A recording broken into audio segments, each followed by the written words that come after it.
give us the importance to um recognize the act of a a female that moves in a promiscuous manner, and what would you advise the youth to look out for when they're dealing with a promiscuous woman? Because a lot of times dudes that might have that scarcity mindset might link up with a female that that belongs to the streets.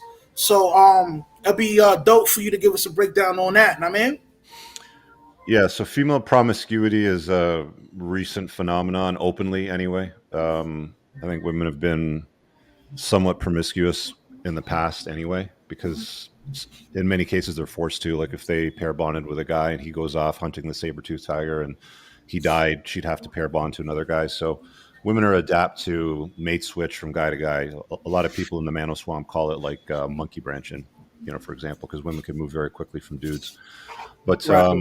a woman that has been with a bunch of guys is a extremely bad choice for a long term mate choice, especially if you're looking for something like a mother for your kids. For example, there's been lots of studies done on this. They're all factual. People get pissed off at it all the time. It doesn't matter. Getting mad at the facts doesn't change the fact that they're facts. If you have a problem with the facts, the problem is not with the facts; it's with you, basically. But they all reveal the exact same end game, which is a woman that's been with more guys has a harder time sticking to a guy in a long-term relationship. So, for example, and by the way, another part of that equation is the younger they are when they lose their virginity, again, the less likely they are to form a healthy pair bond to a guy. So if you take two women, you take a woman that's 14 when she loses her virginity and has been with 100 guys by the time she's 30 and gets right with God and wants to settle down and have family and stuff like that.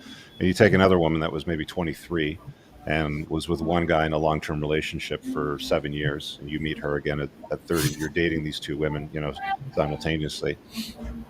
A lot of guys will just overlook her promiscuous past, like the woman that's been with 100 guys. They'll just say, she's gotten right with God. She's a good person. She says she wants a family. She's serious. But women are interested in men's future. Men need to be interested in a woman's past.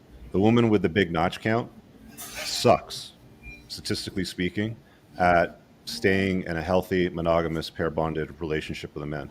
They leave marriages, women leave marriages 8 times out of 10. So whenever there's a divorce filed through the courts, it's usually women filing it, not men. And the vast majority of women that are doing it are women with larger notch counts, right? Just a fact of life. It's an unfortunate, reality, but promiscuity doesn't affect men the same way that it affects women. So, she's been with a bunch of guys. So what's the difference if you're guy number 101 and things aren't going her way in the marriage? Maybe you're not providing, maybe you're not paying for stuff, maybe you're not agreeing to everything that she wants. What's going to stop her from bouncing to guy number 102 if she's already done it 100 times, right? And if you've got kids with her, family law is going to cover her ass and protect her to make sure that she's got full access to the kids or strong access to the kids, and money flows from the father to the mother. There's really no benefit whatsoever to pair bonding with women over a long-term basis. They might make good F buddies, friends with benefits, like fun girls, but you certainly don't want to give them the key to your house or, put a ring on their finger or anything like that. Right. And sometimes guys they have a hard time to discern whether she's um marriage material, or they might just fall for the okey doke and wife up a smut that belongs to the street. Now, my next question for you is: do you think like the laws get these females conditioned to um, get a scapegoat with these marriages, and take a dude to the cleaners? Like, do you think the law kind of like perpetuate that somewhat negative behavior, kind of like a, Yeah. a negative reinforcement? I mean, a positive reinforcement. Yeah, that's one of the problems that I talked about in family law in my book as well. You're going to have to read the book to get the full details, but to sort of summarize an area of the book, there was a woman that was a married woman, and she had a couple kids. And as women do when they're sitting around at work on their lunch break, they talk. And she was talking to a friend of hers that was a single mom, does the exact same job. So let's say they're customer service reps, for example, they make the exact same money. And they were Mhm. comparing what their take home income was monthly. The married woman with the kids, and then the single mom with the kids that was also divorced. And even though they did the exact same job, the government, the way that it structures family law, makes sure that the single mom gets paid more money monthly, take home income. She gets a higher take home income than the married woman.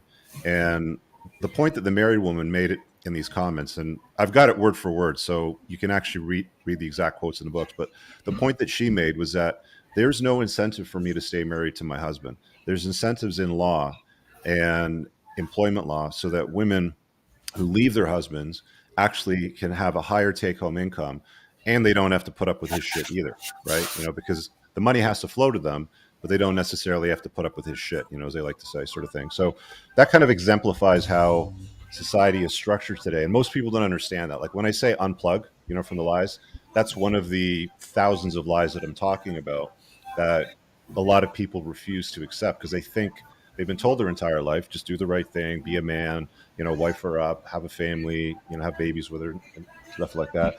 But one of the things that you start to realize when you unplug from the matrix is that they tell men and women very different things. They tell men, you do what's right, but they tell women, you do what's right for you, girl. Right. So there's a big difference there. Man, that's dope explanation right there. Now with with the blue pill, you know, uh, with the blue pill thing, right? Like, do you think like what's the solution to help guys that's indoctrinated with this blue pill mindset?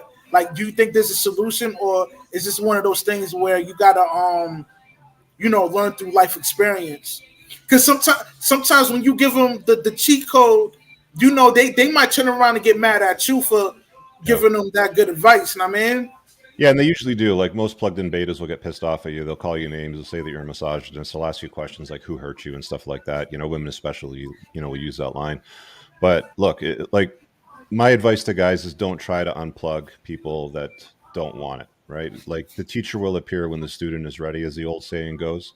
So what usually happens is some chaos happens in some guy's life. They get heartbroken. Their girlfriend cheats on them, go and fuck some guys, sort of thing. And then they start looking for answers on the internet. Maybe they find my YouTube video. Maybe they find, a link to something posted in some discussion forum or, something like that. And then that's when they start to read and dive deep into the rabbit hole. And then they start to realize, yeah, okay, now this kind of adds up and makes sense. Now I understand why she did what she did and why women make these choices and, so on and so forth, because there's so many different tunnels and paths that you go down when you start to discover this new information that helps you level up in life. And what a lot of guys like to do is they go and find that information because of the chaos they had in life, and they go and sit down with their buddies and they're like, dude, you got to hear about this hypergamy thing, or you got to understand that women don't care about your struggles. They hang out at the finish line and they fuck the winners, and they start using these sound bites, right? And right, most of these guys are like, they're not ready for it. It's like they aren't even close to being ready for it because they haven't experienced the chaos that the guy that was sitting there one night thinking about putting a noose around his neck and ending his life. They never get to that part of like absolute trauma.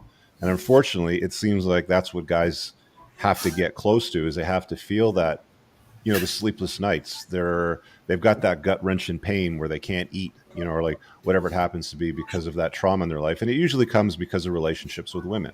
But when you start to take the blinders off, you ever see those horses walking around the park with the blinders on and they only see straight? Well, that's how most guys start. They have the blinders on and like, okay, now I think I understand the true nature of women. I've unplugged, I've taken the red pill, whatever it is you want to call it. And then they start to expand that. They're like, oh shit, they lied to me about a whole bunch of stuff. They lied to me about medical procedures. They lied to me about the pandemic. They lied to me about education. They lied to me about degrees. It's like you start right, to see that right. there's a lot of lies that are perpetuated in society to try to control you, to keep you under the thumb, right? Okay, okay. Oh, so you kind of like, okay, I see I where you get. go I go well beyond just chicks. Like most of the guys out there, Right. they focus on getting the girls, right? And it's like, dude, Yeah. like when you take the blinders off and you start to see the rest of the world around that, it's not Hmm. just women and relationships that you've been lied about. You've been lied about how to make money. You've been lied about how to create wealth. You've been lied about medical procedures and health, conditions and stuff like that, right? Right.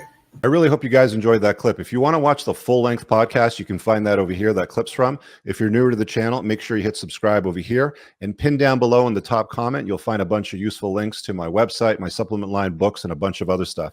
Have an amazing day. Peace out.